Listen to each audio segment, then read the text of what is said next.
Оваја година, како Центар за социјална работа, заедно со дневните центри, моите колеги кои што работат во дневните центри, имавме малце поинаков концепт во празнувањето на овој ден.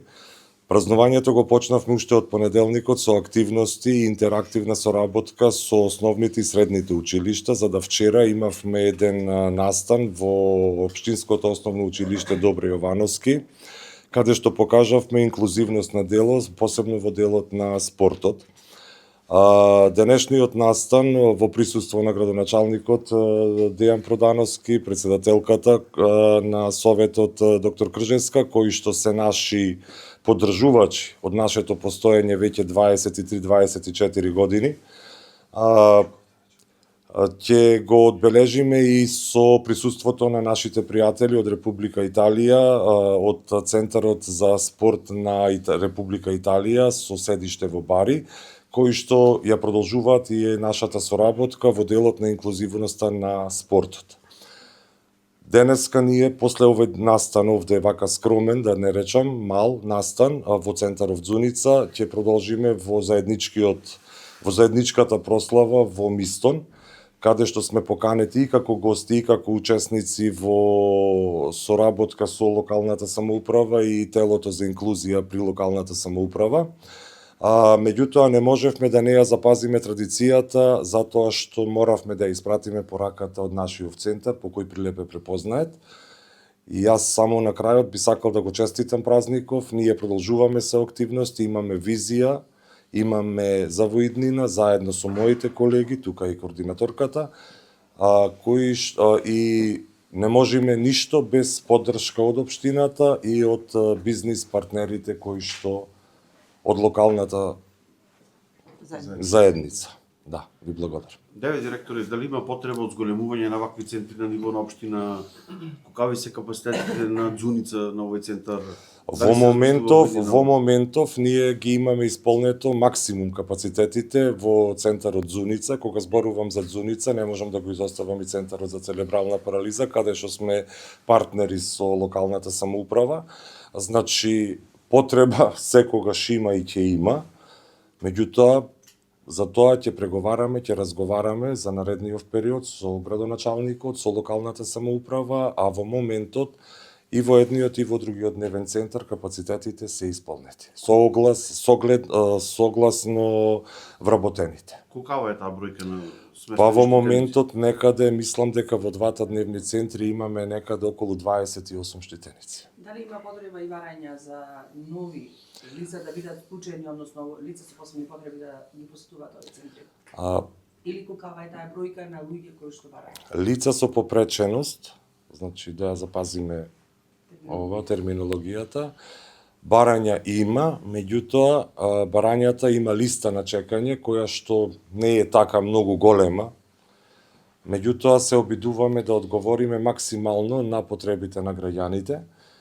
Потреба, пак ќе ви нагласам, има од проширување, капацитетите и на овој дневен центар, доколку би се проширили на другиот дневен центар, во постоечкиве капацитети, во смисла на нови вработувања, тогаш би можеле да одговориме многу повеќе. Сега, со овој кадар со кој располагаме, сметам дека капацитетите се максимално исполнети, за да може да му се даде квалитетна услуга и на корисниците. Не е замислата само да дојдат и да си одат, него да ги исполниме сите активности кои што се предвидени согласно планот за работа. Ние работиме согласно активности кои што се планирани во текот на целата година. Денес сме тука собрани по повод Светскиот ден, односно Меѓународниот ден на лицата попреченост, 3 декември. Една кратка слика за нашиот дневен центар, значи постоиме веќе 23 години, кај нас се вклучени корисници со тешка и најтешка попреченост, исто така имаме вклучено лица со аутизам. Моменталната бројка на корисници е 14 корисници, се надеваме дека идната теком на 26 година, ако се зголеми бројот на персонал, ќе можеме да одговориме на повеќе барања за вклучување на други корисници. Колкава е потребата за зголемување на персоналот и дообука на постоечкиот персонал? Моментално како персонал ги задоволуваме потребите на корисниците. Значи имаме социјален работник, дефектолог, имаме 2 медицински сестри, 20 технички персонал и постојано имаме поддршка од општината со стручни лица од општествено одговорни компании Имаме поддршка од волонтери, од Црвен крст по потреба и покриени сме така. Ова би се така. Колку лица, со оглед на тоа што сте од почетокот на овој дневен центар, колку лица поминале низ овој дневен центар? Па бројката може би околу 50-60 корисници, дел од тие корисници се инклузирани во основни училишта, средни училишта, дел од тие корисници се вработени во заштитни друштва, меѓутоа и дел од тие корисници кои што не нашле понатака каде повторно доаѓаат во нашиот дневен центар. Значи сакате да кажете дека од тука излегуваат со можност доаѓаат како излегуваат од овој дневен центар?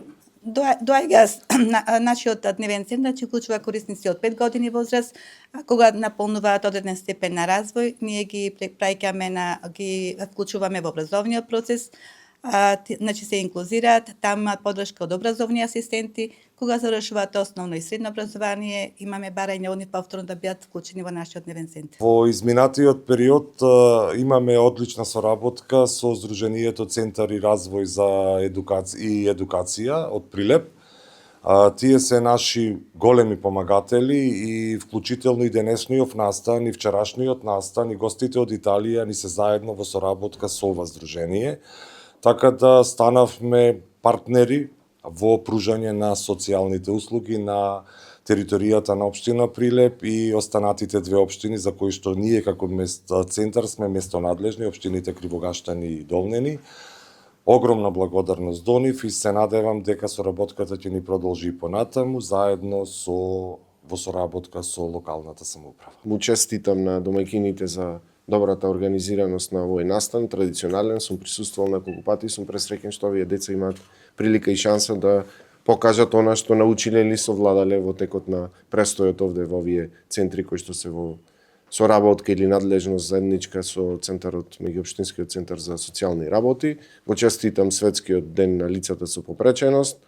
Сакам да ја искористам приликава да ја истакнам благодарноста за сите институции, вклучително образовни и овие кои што го третираат ова прашање, и да ја информирам јавноста дека од вчера општина Прилеп е прогласена за најинклузивна општина, добиен сертификат и навистина сметам дека како човек прво сум горд, а понатаму сме направиле сериозни чекори во однос на поправање на околностите во кои што живеат лицата со попреченост, особено со децата кои имаат посебни образовни потреби, и тука сме најактивни, најдобри.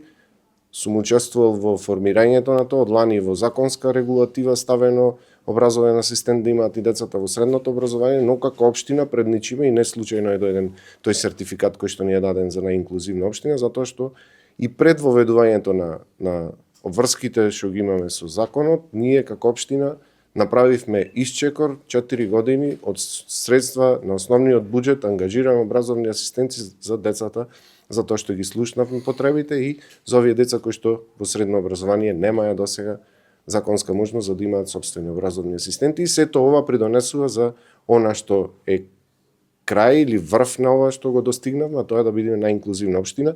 Не застануваме тука, продолжуваме и понатаму.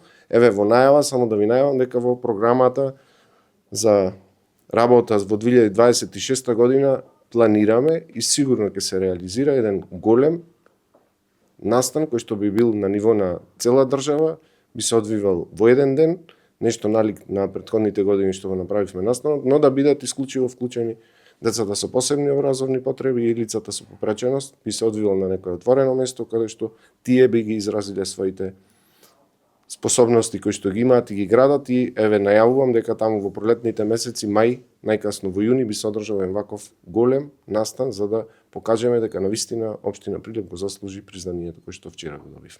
А дали имате податок колку и дали доволно има образовни асистенти, не само средното и воопшто? Во моментов во општина Прилеп работат 52 образовни асистенти, 44 се во основно, 8 се во средно образование. Сметам дека простор постои за ангажирање на уште образовни асистенти, но секој старт е добар. Мислам дека во основно образование горе-долу ги покриваме потребите на учениците со посебни образовни потреби.